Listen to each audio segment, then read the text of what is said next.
গণপ্রজাতন্ত্রী বাংলাদেশ নাম পরিবর্তন করে people's welfare state of Bangladesh বা বাংলাদেশের জনকল্যাণ রাষ্ট্র নামকরণের প্রস্তাব দিয়েছে ইসলামী আন্দোলন বাংলাদেশ। বৃহস্পতিবার দুপুর 12টায় দলের মহাসচিব প্রিন্সিপাল হাফেজ মাওলানা ইউনুস আহমেদের নেতৃত্বে একটি প্রতিনিধি দল জাতীয় সংসদ ভবনে জাতীয় ঐকমত্য কমিশনের কার্যালয়ে উপস্থিত হয়ে প্রস্তাবনা জমা দেন।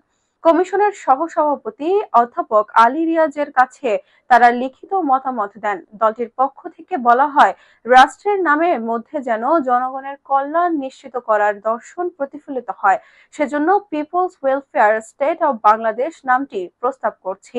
জাতীয় ঐকমত্য কমিশনের মোট 182 দফা সংস্কার প্রস্তাব জমা দিয়েছে ইসলামী আন্দোলন বাংলাদেশ। এসব প্রস্তাবের মধ্যে দলটি 145টিতে একমত, 26টিতে দ্বিমত এবং 41টি নতুন প্রস্তাব উত্থাপন করেছে। এছাড়া তারা 4টি মৌলিক প্রস্তাবও দিয়েছে। দলটির পক্ষ থেকে বলা হয়েছে, তারা সংবিধান সংস্কারের অধিকাংশ প্রস্তাবের সঙ্গে একমত। বিশেষ করে সংবিধানের মূলনীতি পরিবর্তন, প্রধানমন্ত্রী ও রাষ্ট্রপতির ক্ষমতার ভারসাম্য আনা, একজন ব্যক্তি একাধিক পদে না থাকা, 2 মেয়াদের বেশি প্রধানমন্ত্রী না থাকা এবং 70 অনুচ্ছেদের বিলুপ্তি, এসব বিষয়ে ঐকমত্য পোষণ করেছে দলটি। পিয়ার পদ্ধতির নির্বাচন ব্যবস্থা চালুর পক্ষেও জোরালো অবস্থান জানিয়েছে ইসলামী আন্দোলন বাংলাদেশ।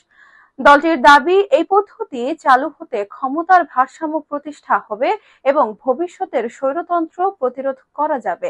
দলটি এই বিষয়কে রাষ্ট্রীয় সংস্কারের অন্যতম প্রধান উপায় হিসেবে দেখছে এবং এ বিষয়ে নতুন প্রস্তাবনাও যুক্ত করেছে।